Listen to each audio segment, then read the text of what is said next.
And we are the superset of 80 to 90% of the capabilities of these other companies, TMS providers, MT aggregators, workflow companies.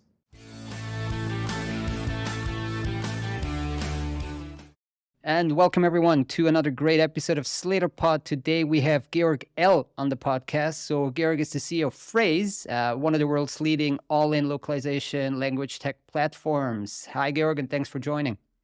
Hi Florian, it's lovely to be here. Thank you for the invitation. Looking forward to it. Absolutely. So where does this podcast find you today? What country, what city? I'm in London today. So I live just outside London. We have a number of our team in and around London, so we often meet here. But of course, we're headquartered in Prague, Hamburg. We have people. Do you know we have colleagues in 28 countries? So we're really globally distributed. But yeah, I'm in the UK today. So globally distributed, but like mostly remote then around a couple of office cores, or? So we have two substantial offices in Prague, a brand new office, actually a beautiful building just next to Wenceslas Square. And everyone is welcome to visit. Customers, anyone that wants to come and see us there is fantastic. And then we have the original Phrase office in Hamburg, which is also lovely with a roof terrace and a good barbecue. And we've recently got an office in Pittsburgh with bringing on Alon Levy and his team, which is very exciting. And other than that, people are distributed and sort of work from hubs and co-working offices and so on around the countries they're in. Great. So you have a very interesting background, like being both like on the operator side in technology, but also as an investor on the VC side. Just kind of give us a bit of the view of your background and how you got to lead Phrase as the CEO. Yeah, thank you. So I've been very lucky, I think. I've had amazing jobs for wonderful companies. So I started my career early on in technology at Microsoft. I went after a number of years there and being early in the enterprise cloud sales team, including actually one of the very earliest deals we did was with Novartis in Switzerland, right? So I'm spending a lot of time in Basel. In 2009, imagine doing enterprise cloud in 2009 with Swiss pharmaceuticals. At least a few of these wrinkles are from that time. And then went to Yammer, which was a Series B startup at the time, and ran the European team there with an amazing group of people, like really strong culture at Yammer. Went from there to another small startup in the video technology space. Only spent a few months there before going to Tesla, where I initially ran the UK and then Western Europe through 2014 to 18. So that was very high growth, very innovative, very intense cultural experience. And then from Tesla to an education technology business in the UK, which was private equity backed. So my first experience of working with private equity as opposed to venture backed or public company. We sold that to an Australian company in 2021, and I'm still on the board there. And that's actually a public business on the Australian Stock Exchange. So I have now a board seat in a public company. I'm an advisor with two venture capital firms, one in the UK with Local Globe, one in the US with Craft Ventures. And then have sat on first one and now the second one with Phrase, a private equity backed board as CEO. So somehow it wasn't planned this way, but yeah, sort of experience with the different investor classes, but look, I'm 98% operator and 2% sort of on the investment side, and mostly they're advisory rather than doing direct investment. But very much an operator by experience and mindset. To take on the CEO role at Phrase, did that come in through the investors, or just tell us a bit of a backstory there? Well, yeah. So after selling the education company Smoothall to this Australian business, Family Zone, the whole thing's rebranded now Qoria, just to make it more confusing. But after that, I was looking for a new role, and so I did what everybody does, and I started talking to recruiters and saw a number of opportunities. And what was then called MemSource was brought was an opportunity that I came across. And that was really the first time I started to dig into the language industry, and I became fascinated. And like it was one of those discovery experiences where the deeper I got into it, the more interesting and more interested I got in the whole subject, because as you and your listeners know, it is so multi-layered. There's so much like wonderful complexity, and I got into understanding like the culture of this industry, and I got to know then the people at Phrase, both at the board level and then at the company, and I fell in love basically. And I've had the most amazing last year and a half. Now when I'm recruiting people, I say I've been at Phrase a year and a half. I've been in the language industry for a year and a half, and I love it. And I tell them why, and I talk about the culture and the people. And I think as an industry, because so many people in it speak English as a second language and do a lot of their work in a language that's not their first, and the nature of language means that it attracts people with a love of learning, with a high degree of curiosity and a love of teaching.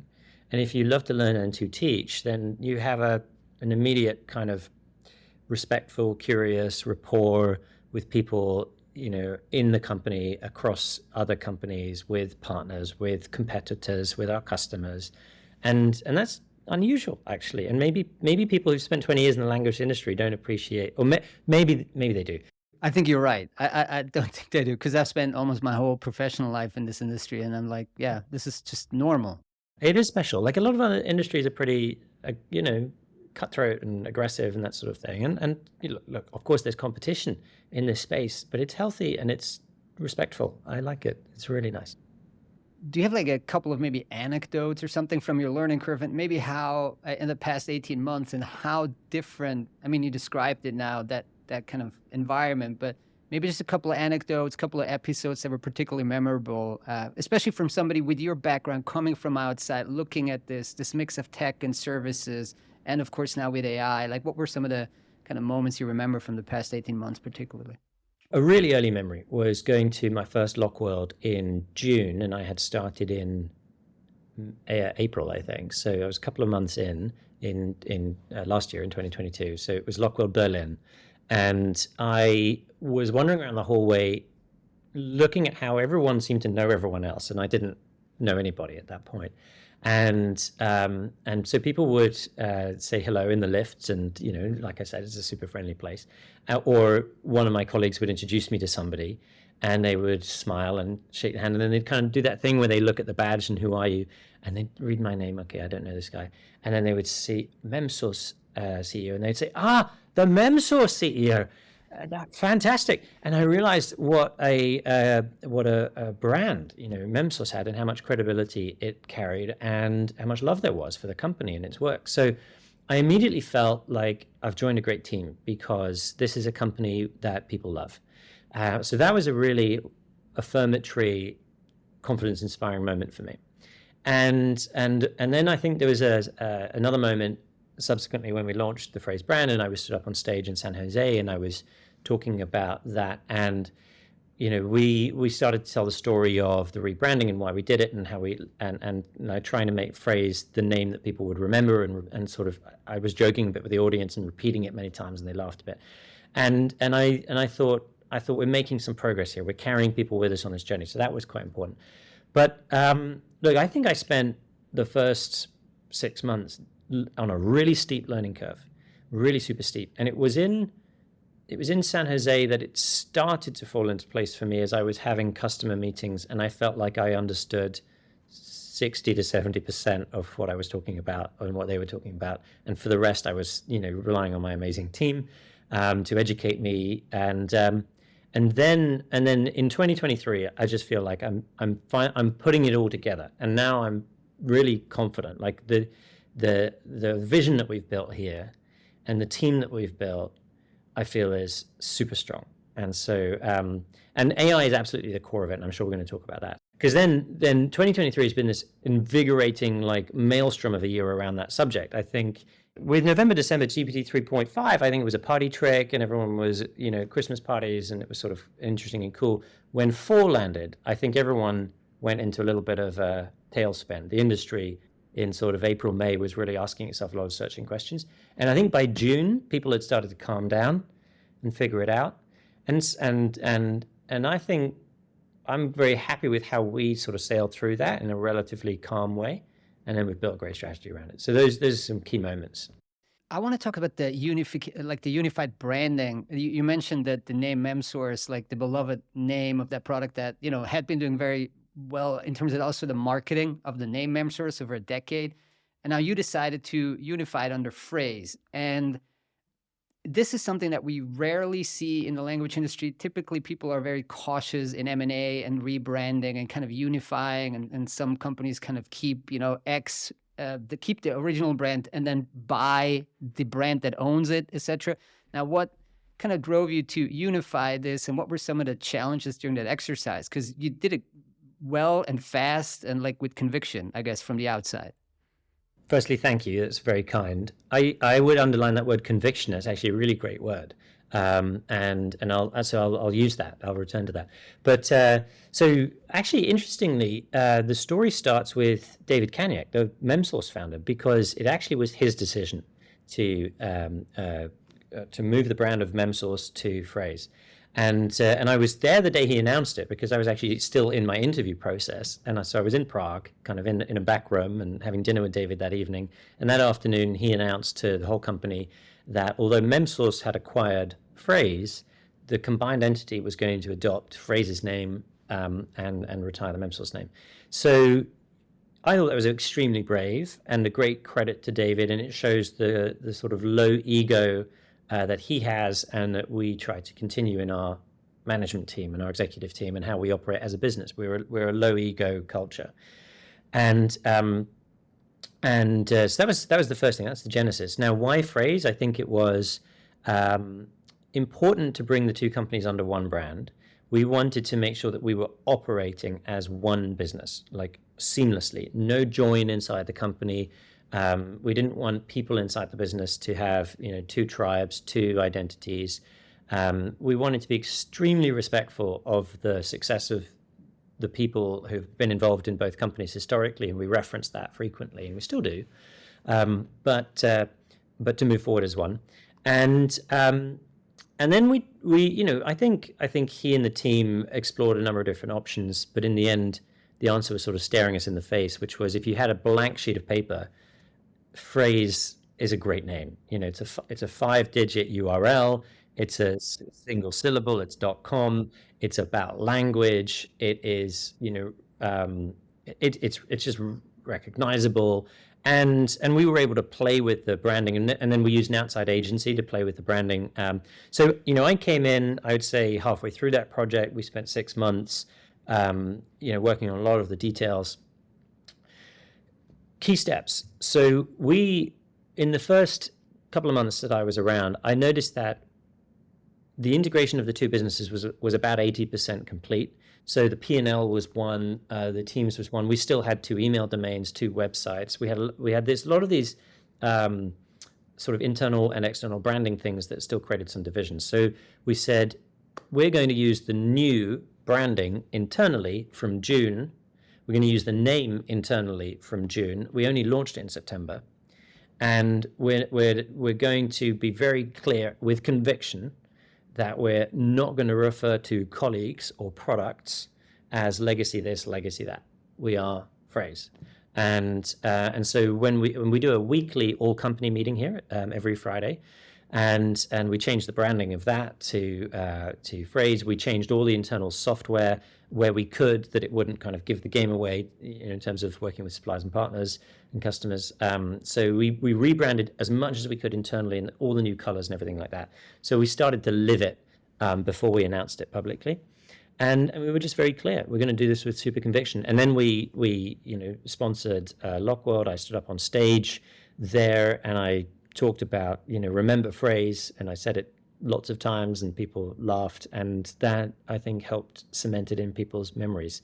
And with any change like this, you have to repeat it. With the conviction and the marketing push, and everybody is kind of behind it, I think it typically happens quicker than people might expect, right? I mean, like, you'd think, oh, this brand has been around forever, and like, how could people ever forget? But like, over a couple of years, especially if it's something like Phrase.com, I mean, memorable actual word, makes it a little easier, right? Than some complex compound.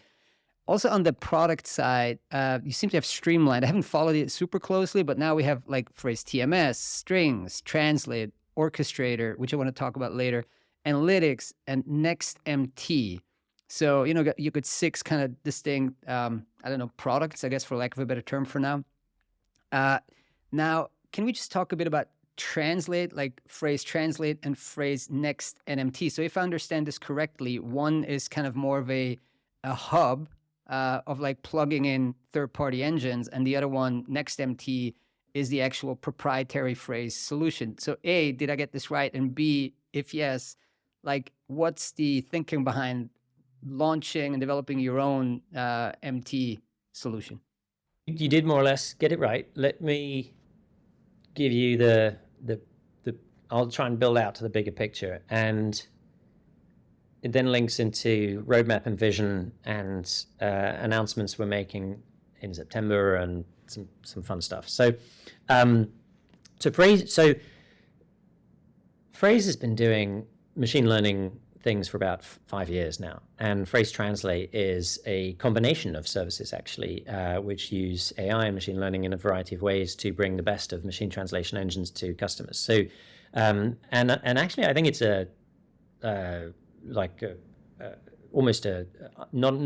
we're not sufficiently well known for this as we should be, because we're actually very good at it and doing some amazing work with some really big customers. So Phrase Translate is a machine translation aggregator at the moment that has an AI auto-select capability. So based on the content that a customer puts through it, we'll analyze the content type and language pair, and we will then use the auto-selection capability to apply the best engine of a range of engines to that piece of content. We work with, I think, about 30 third-party engines. We work with all of the hyperscaler engines, and we can also plug in customers' own engines. And in some cases, LSPs have their own engines, and we can plug those in too. Customers can select the range of engines that they want the system to work with. So they could say, we want you to work with these 6 engines, and then pick the best of those, or these 12 engines, or these 30 engines, or these 2 engines, right? So the customers can make that selection according to their own criteria. And then Phrase Next MT is our engine, and we make that available as one of the options. We never prefer our own engine. We always provide the best solution to the customer. The reason we built our own engine was that we can leverage translation memory and term bases, and therefore actually improve the quality of our engine in combination with translation memory, so that actually the quality, when you combine those two things, is often at or above the level of a generic engine, even from one of the hyperscalers. So there's a quality opportunity there.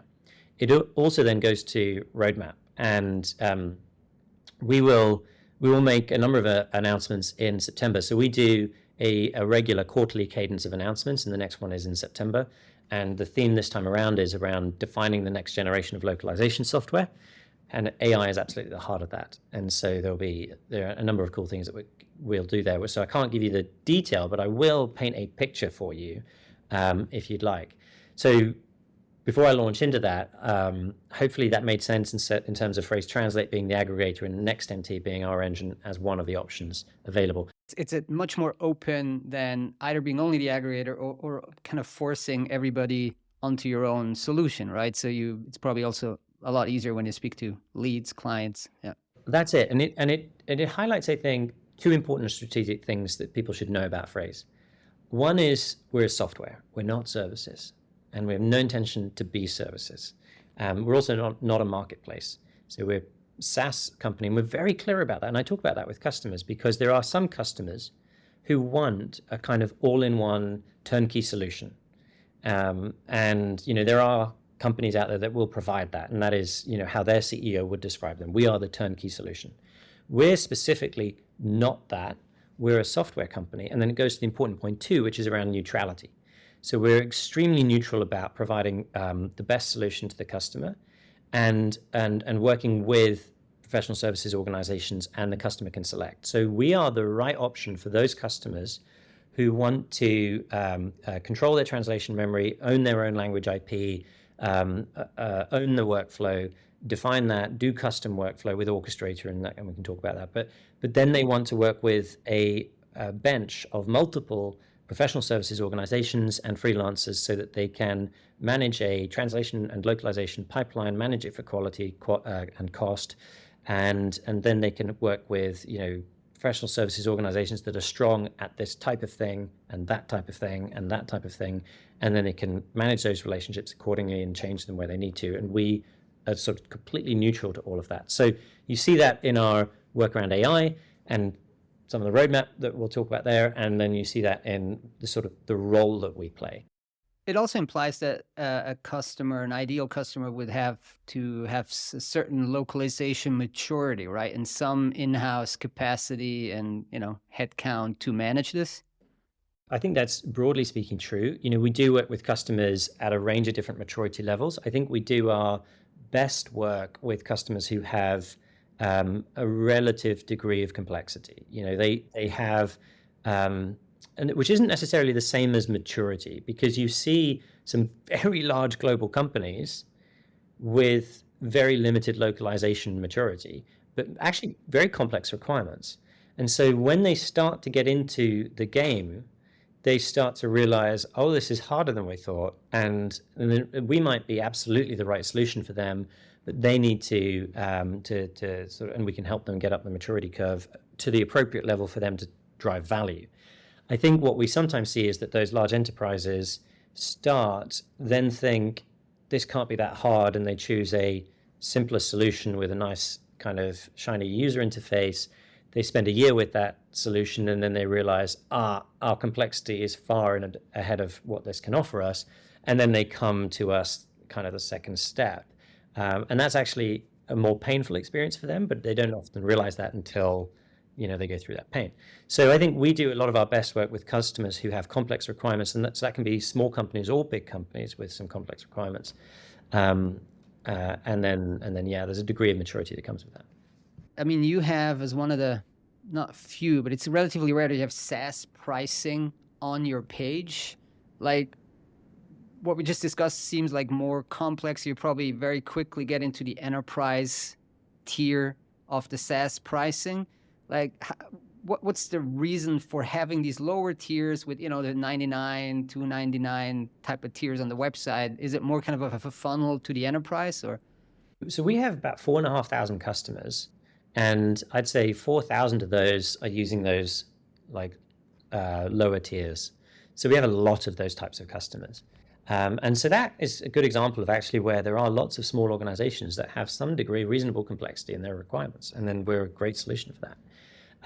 We have about, let's say, 500 customers who are operating at the higher tiers and get into enterprise pricing. Now, we've been spending months doing a complete revamp of our pricing, and we will start to launch that at the end of September. So I will give you the big picture if you'd like, and I'm pretty excited by it. It ties also into product vision and roadmap. So look, our pricing follows a pretty classic and standard approach at the moment, where we have multiple products, and you can buy any individual one of those products, or you can buy a combination of those products. What we started to hear in the last 9 months was that, and really in the lead into the summer, and then I started to validate this with customers at Lockworld in Malmo. What we started to hear was that customers said, look, we've grown up with one of your products, TMS or Strings, for example. And as what we started to notice is that historically, we would have used you for one workload and we've used someone else for another workload. And we're used to the fact that we then pay a license fee to you for this and a license fee to them for that. But we see that you have these capabilities in your suite, and we want to be able to solve our problems with all of the capabilities in your suite. But there's this problem, which is we bought a license for product A, and we want to use a capability out of product B, and you're asking us to buy a whole license in order to do that. And then that's a problem, because that's not necessarily, we don't need all of it, and we've got to go back through procurement and blah, blah, blah. So there's this barrier that is human constructed, because we ultimately control pricing and licensing. It's not easy, but it's complex, but we control it. So we started to ask ourselves, what could we do to remove some of the barriers between our products so that customers could more easily move across the whole suite And when I say the whole suite, I mean the whole suite. I mean TMS, Strings, Orchestrator, Phrase Translate, new capabilities that we're going to release in September in the realm of machine learning, the whole suite. So that's what we've been working really, really hard on. So we're going to, we'll do it gradually. So from the end of September, for new customers, we'll have a new way of pricing. And then next year, we'll start to offer existing customers the opportunity to roll into that. And I think we'll try and design that in such a way that it's attractive for them. So there's plenty of work still to do, and it's going to happen in phases. But the idea is that if you were a new customer, you would buy Phrase. You would no longer buy TMS or Strings or another license for Orchestrator or this, that, and the other. You would just buy Phrase, and you would get access to everything. And the idea is we want customers to help themselves, and we want to help customers use all of a massive range of capabilities to solve their problems on a jobs to be done basis to drive value. And this is the thing that I often say to customers. If you look at our range of TMS, Strings, Orchestrator, Phrase Translate, machine translation aggregation, and so on, I now have for months been saying to customers, we are a superset of at least six other companies, 6 or 7 other companies that you could buy. And I won't name them because I don't want to embarrass anybody, but if you're a customer, I will name them. But you could look around at the stands at LockWorld and so on, and you could see this company, that company, that company, that company, that company, well-known companies, and we are the superset of 80 to 90% of the capabilities of these other companies: TMS providers, MT aggregators, workflow companies, and like machine language quality estimation, right? We're the superset of all of those capabilities today, not in tomorrow's roadmap, today. And so what we'll offer customers is a very well-priced way to get access to all of that capability set at a fraction of what it would cost them to buy the services from 6 other companies. And then they can expand in whatever direction they need to from there once they go beyond the initial kind of volume, if you like, that we'll provide. So if their immediate need is for more volume and more capability set of, option A, they'll be able to do that, and vice versa into option B and C and so on. I think that's pretty exciting because I think what we'll find is that customers suddenly start asking themselves pretty deep and searching questions about actually why not explore the full range of capabilities of something like Phrase? It doesn't mean they can't use other technologies to do some of those workloads. We'll still play well in a heterogeneous environment. We absolutely want to do that, and we believe in sort of composability and that kind of thing. And that's inherent. So that goes into the product vision piece here. Because if you sort of think about what I'm saying, it's take the bucket of capabilities that we currently call TMS and the bucket of capabilities we call Strings. And the barrier that is pricing and licensing between those things. We take that barrier away. Then we build Orchestrator across the top, which is the custom workflow engine that allows you already today to dip into all the APIs and webhooks that we enable for all the capabilities of those buckets of things. So now you've got the technology and we've enabled the licensing. So the circle now isn't around those 2 things individually or 3 things individually. The circle is around all of them collectively. You buy all of that, and you can now build a workflow that allows you to build custom workflows with all the capabilities across both of those things and translate and other things. And that is really a unique offering, both in terms of the workflow and the breadth. And it's interesting how it's kind of becoming clear even from an outsider's point of view, like myself, right? I mean, like I'm looking at it and even though I don't look at it for like days or weeks, like even just looking cursory at the website, like, okay, now they're starting to integrate a lot of capabilities that used to be separate or by somebody else. And it's kind of becoming this much more comprehensive offering. And also it's very much kind of up to scratch or speed, what's kind of the latest a trend, right? With for example, machine translation quality estimation is a big thing. Orchestrator, we kind of in a no-code drag and drop kind of building environment, and then obviously around that kind of core. And then you got again with NextMT, your proprietary MT, which you kind of need, in my view, as a TMS to be competitive or remain competitive, right? Because it's kind of a foundational piece of the value in my view, but you still kind of give people the option of plugging in their own MT, so they don't wander off or think something else is greater. Yeah, interesting product vision, and I'm sensing that a lot is coming down the pike in September. So appreciate you giving us kind of a heads up there. I think the right way to approach it is actually from the 5-year vision and then back to the next 12, 18 months. So, and I'll sort of do a short version of it. I think you've seen the video I put out before, but others may not have done. So the short summary would be, as I've been thinking about generative AI and its implications, I ask myself why we visit websites and have a static experience. So with the exception of some degree of localization, if anyone in this audience goes to Nike.com or pick a website, then we'll all have a broadly similar experience, or certainly two people who are having the same localized experience will have a broadly similar experience with, again, maybe small variation depending on the device type that you're using, that kind of thing. But it's sort of minimal, it's not dynamic. Now, the promise, I think, of generative AI is that a website like Nike, and by extension, the whole internet, could be streamed in real time.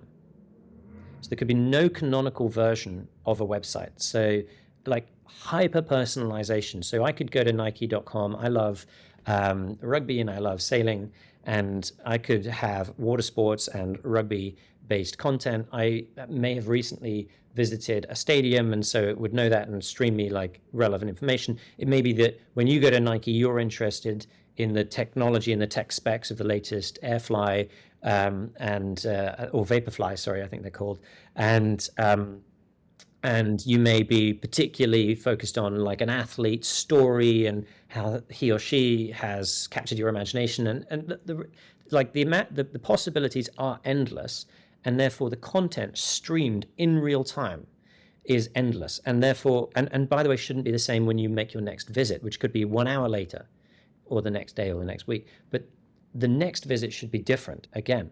And so I was imagining a world in which the entire internet is real time, the real time internet, streamed content. And the implications of that for volume are like literally astronomical, because it's not a 10, 100,000x increase in volume of sort of content produced. It's a billionx or a billionx. Like, it's when you have billions of internet users and billions of websites, like the numbers get kind of astronomical. So then I was trying to bring back, well then, in that future, a couple of important things happen. The first one is that the classic pyramid of content, value, and volume gets inverted, because classically today our storefronts, our websites, are our high value content, very heavily curated, a relatively low volume, and a high degree of human involvement in localization, that kind of thing. But user-generated content, the review websites and that sort of thing, are high volume, relatively low value, maybe machine translated at the bottom. Now, I think this pyramid then has a massive inversion. You can't quite see my hands on the thing, but like an inversion, because suddenly the high value content is machine generated, and there's no marketing department in the world that can keep up. So the humans simply don't generate as much. Even an audience of billions cannot create as much content as the machines do at the top of the pyramid. So your high value content is the bulk of the volume. So that is a massive shift. So then playing it back to what we're building today. So the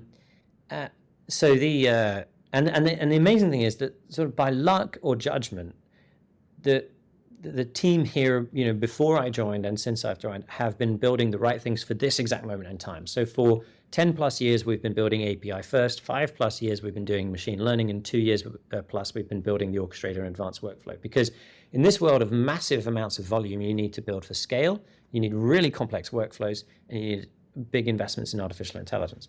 So back to what we're building today. So all those buckets of capabilities that we already have, that I've talked about, kind of, you start to see a little bit of a cloud around those capabilities, so one can dip in and out of them increasingly easily and fungibly. Really complex custom workflows that can be designed across the top to enable all of that.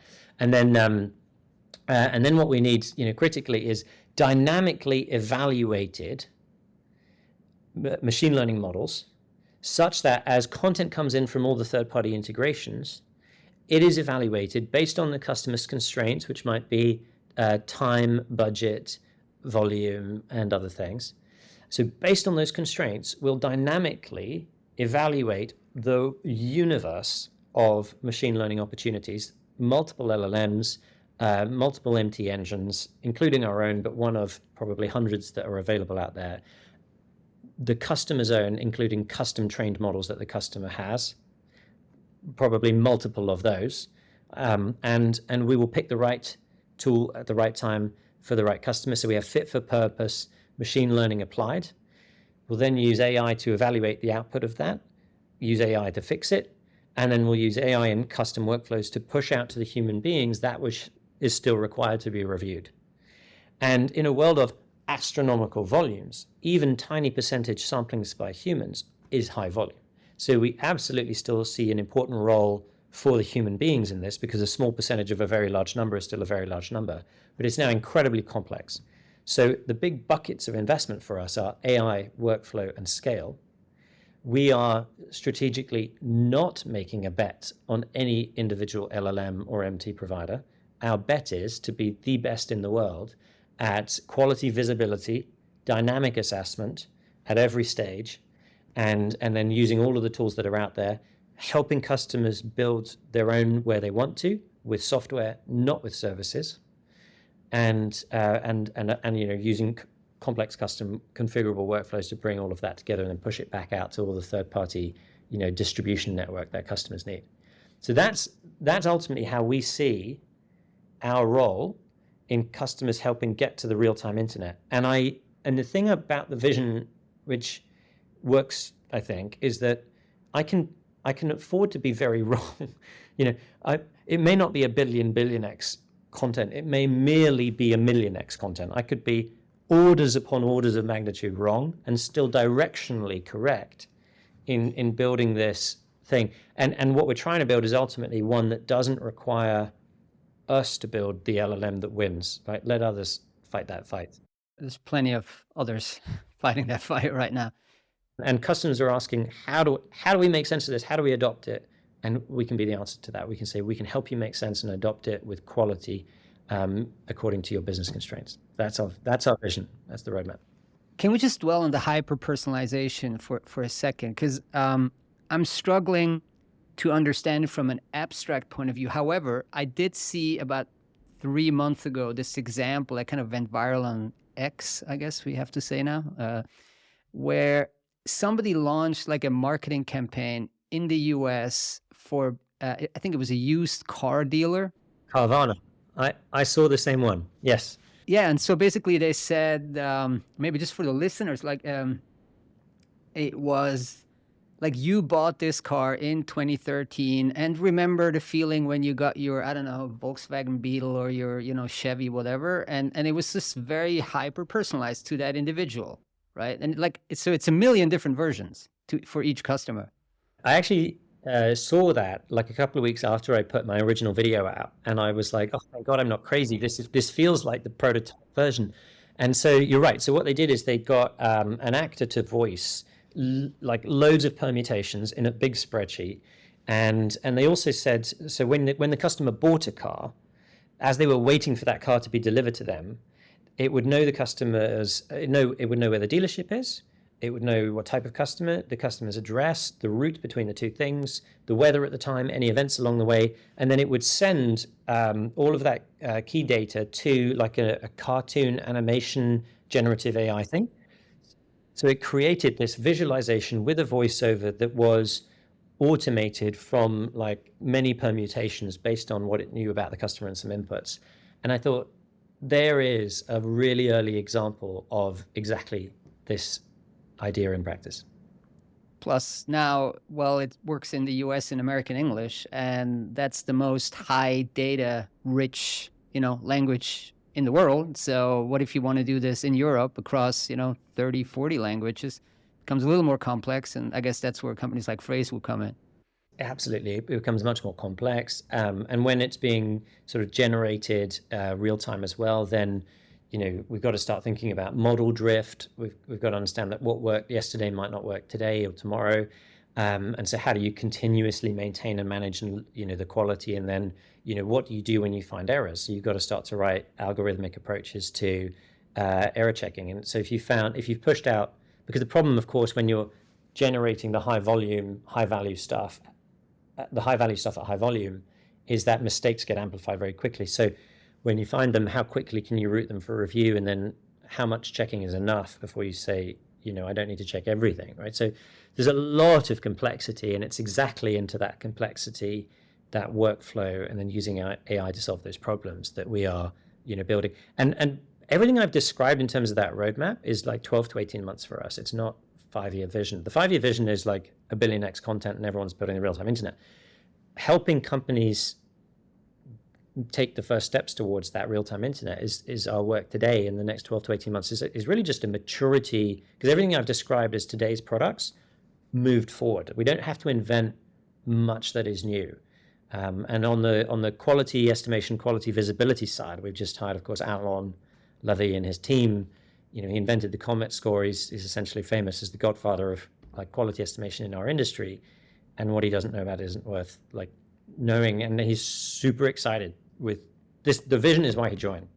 How does the orchestrator come in? Because I can't code. So I'm using a lot of no code. Like I probably subscribe to like 30 SaaS for Slater and like a few of them myself. I like the kind of drag and drop and just kind of building things. I'm using Zapier for certain things with Slater. So how does the orchestrator come in? Is this kind of an early step for you to enable the clients to kind of self-put some of this together? And just, tell us a bit more about that. Yeah, exactly. So the orchestrator is a no-code visual editor that allows you to drag and drop multi-stage and branched workflows that can be very complex using any API and any webhook into, at this point, I think, all of the capabilities of phrase strings and phrase TMS. It, at the current stage of its evolution, still requires a reasonably strong and technical working knowledge of the products, because you need to be able to input certain fields so that you can drag and drop the workflow, but then for it to be able to identify from the previous step which record it's trying to pull into the next step and that kind of thing, you need to know the terminology of the products and that kind of thing. So it is still for a reasonably technical user that's proficient in phrase, but it is not coding, it's not development. And in its next iterations, we're going to drive the simplicity so that it gets closer and closer to a business user being able to do those, define those steps and those workflows without being too technical. So it's on a path towards that. So the value proposition is really the following, which is that historically, companies like us have the capabilities that are available out of the product with some basic configurability. And then we have an API. And if you want, as a customer, if you want something it doesn't do out of the box and you can't configure it, we say, and companies like us say, here's the API. You must have some developers sitting around that can work on this. And then the customer says, yeah, sure, I have like an army of developers sitting around doing nothing, right? No. So the value proposition is, instead of waiting 6 months to write a business case, get it approved, wait for 4 developers, a PM and a QA person to become available, who can then write something to the API in 2 or 3 months and then test it. And then when you get it, it's almost but not quite what you originally wanted 9 months previously, but that's now the one thing that you got in the one version, and then they get dragged onto another project, right? Instead of that cost and time delay, a customer, with or without a little bit of our help, and we're very happy to provide it, can write the same workflow and the same complexity in an afternoon. And if it isn't quite what they wanted, they can change it the next afternoon, and then they can write 10 more like it in the next month. And so it allows for customers to experiment, to run complex custom configurable workflows, to then adapt those to the changing needs of the business with like vastly more flexibility and vastly less cost and less reliance on their own development teams that get dragged away from them than the alternative. So it is very powerful. In September, we'll continue to evolve that product as well, to make it easy to use and to provide customers with like examples and starter packs and things like that. So We launched it in February. It was capable, but had some sort of volume like limitations. In May, we removed almost all of those. In September, really that is all gone. It's like fully capable. It starts to get easy to use. We start to make it easy for customers to get started. And we're running workshops with some of our biggest customers now to like really deep dive into how they can make the most of it. It is once a customer, like it's been an interesting journey for us with it, because it's something that customers conceptually nod along to. But what we've discovered is they need to try it. And then when they try it, their eyes like light up. And so we've got to get customers to try it. So I'd encourage every listener to like have a go, talk to us, get your hands dirty with it, and then you'll find it's phenomenal. And it needs to be super easy, because I did watch the launch video. I think it's on YouTube, available on YouTube. And I'm like, there's a couple of things I'm like, oh, that would take me a little bit of processing power mentally. And if I don't have somebody to back up, like I might just kind of churn out, because I'm like, you know. So like the easier it is, the more drag and droppy, the more zero code, the better, I guess, from a kind of adoption point of view.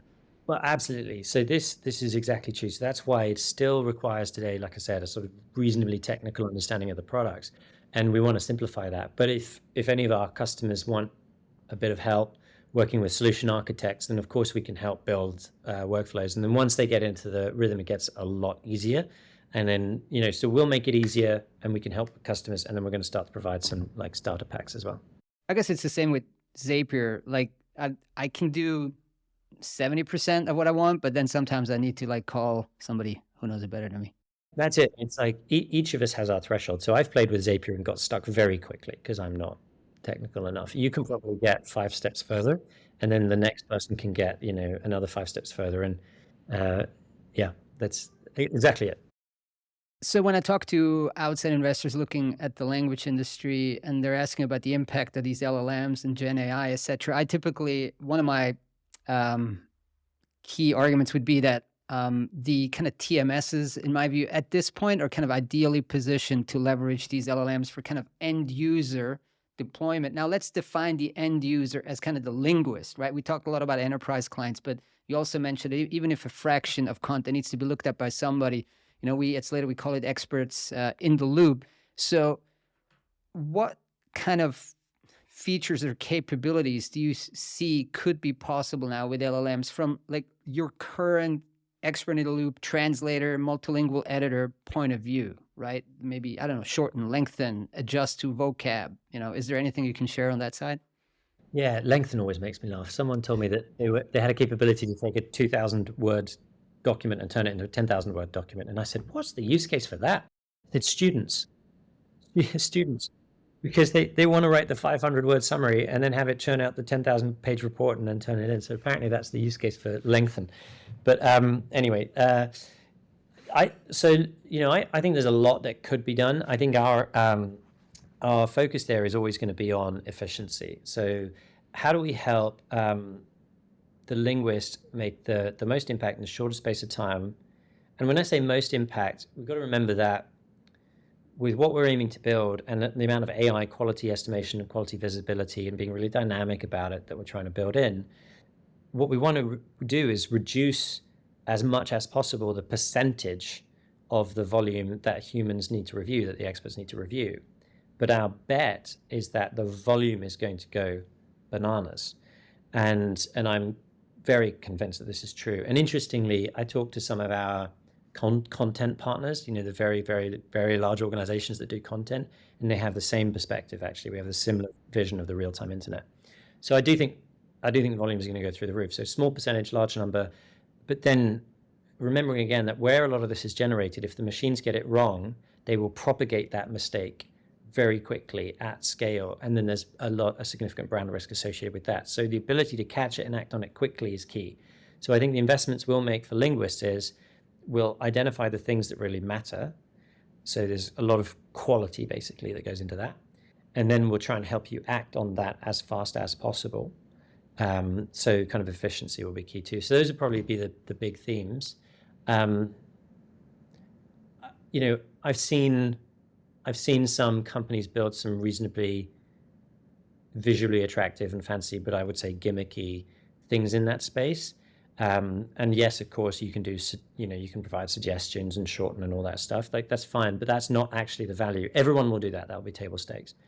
The value will be how that gets tied back into a workflow and a propagation system that goes to these issues of addressing like high value, fast propagation content to reduce risk and ensure like good quality where it's needed.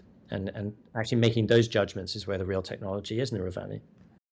That's so tough to make these calls. I can only imagine, man, for me as an analyst looking from outside, like I can just look at it and think about it, but you have to make these calls. What is gimmicky and what is just kind of, a feature, but what is the core capability?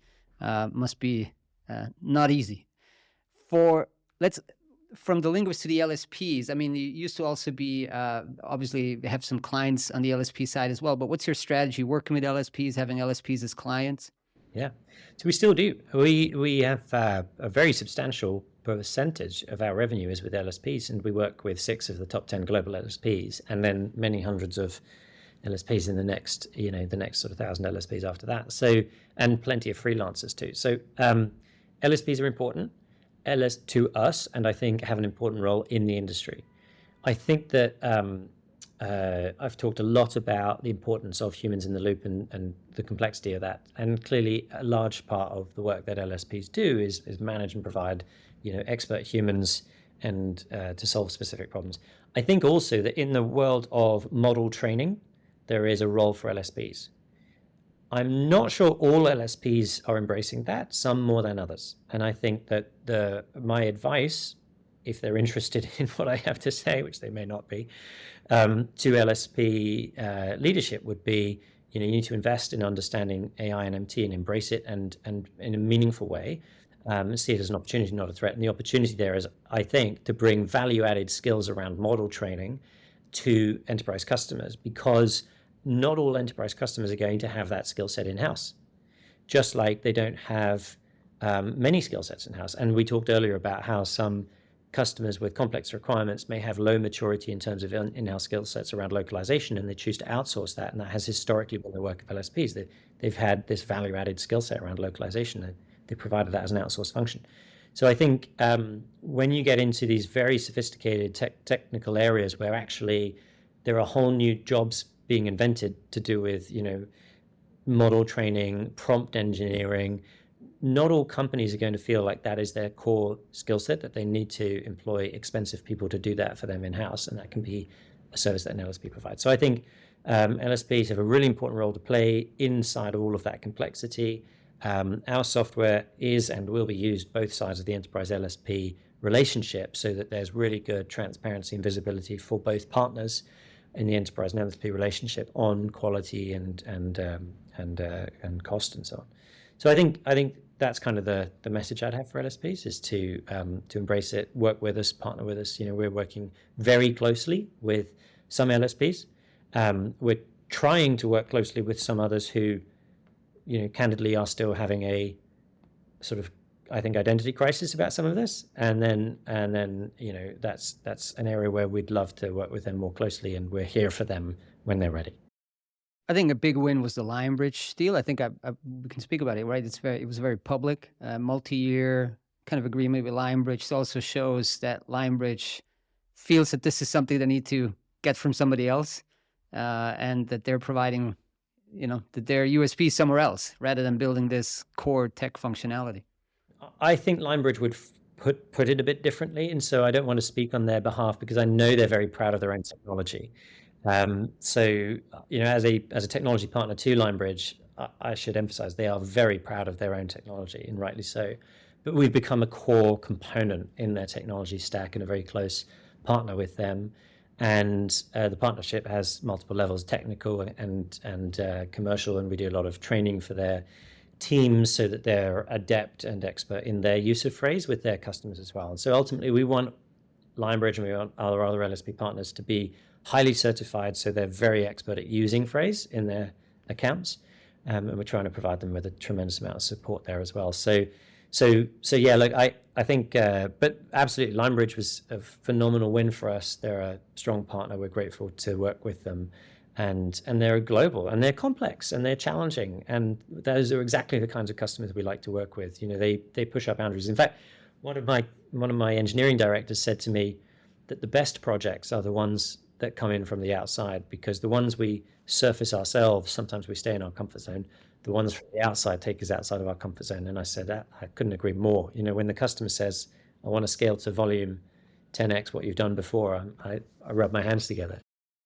Now, a lot of that, those initiatives will take capital, right? Whether that capital comes from revenue or from funding or investment, depending on where you are in your stage as a company. So can you just tell us currently the funding kind of landscape? You have some probably originally, I think it was, I'm not even remember, it might have been bootstrap, MemSource very originally, but then private equity with Carlyle. And then since then you did a venture debt round with a Canadian, or you tell me what it was, right? So I guess a couple of questions. Maybe just lay out the specifics for Phrase's recent funding activity, and then generally, how do you see the current funding environment for something like a business SaaS app versus the whole AI buzz that's currently there's this, obviously two sides to the story. One is a little slower, and the other one is a major hype. It's certainly a hype. AI is definitely a hype. And actually, if you listen to some of the tech podcasts, and you and I shared some anecdotes around that earlier on, they talk about how AI funding at seed stage still makes sense, because the sort of very early, like even pre-seed, you can still write a check at a valuation that makes sense. But anytime you're into big seed or A rounds on AI, the valuations are through the roof. And it's one of the only areas at the moment where that is still true. So AI is definitely in a hype cycle. I think so firstly, to describe our funding. So yes, you're absolutely right. So the companies were bootstrapped. Carlyle invested in MemSource and helped MemSource to acquire Phrase, and then actually injected some further equity in June 2022. And then we did a debt round. I only raised my eyebrows at venture debt because venture debt has some specific connotations in terms of the terms, and this was not, we didn't have those terms. So without going into the details of the terms, we had terms with it we were very, very comfortable with. We have a great partner with CIBC, which is a Canadian bank. So they've been a good partner. We have great terms with them, but it's a straightforward debt rather than venture debt. And that's given us some additional capital. And we kind of pre-allocated a lot of that money into AI, actually. So a lot of it's gone into the investments there. So we're heavily in, our three big buckets, again, AI, workflow, and scale. We're investing really heavily in those three areas. I think the funding environment in sort of language tech is interesting. I was talking to an analyst, someone you'll know, and actually that she said to me, and I won't name her because the opinion was, privately shared, but the sense with private equity is that the good deals have been done. So I think, there's been private equity investment in a number of companies in language tech, and I think the good companies have been funded, or the good companies of the type of scale that private equity would be interested in. Let me characterize it like that. I think there's still some venture money there, but the valuations now would not be what they were, December last year.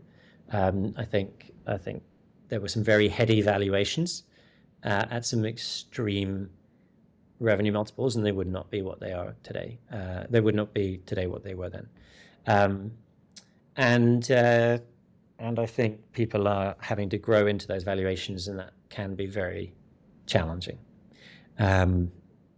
So I think it's sober. I think the important thing for all of us is to make sure that we're investing heavily in the right areas, with the right vision, to be able to, get the revenue growth, because revenue is the best source of funding. Fortunately, we're continuing to do okay. For those who want to know a bit more about the investment side, we have Fernando Chueco at SlaterCon Remote, Managing Director at Carlyle, and overseeing the Phrase investment. So that's going to be on October 4th. Thank you very much, Georg, that was a fascinating conversation. Really appreciate you giving us the kind of the heads up on roadmap, vision, and a lot around that. So thank you so much for taking the time today. It was a pleasure. Thank you for the time.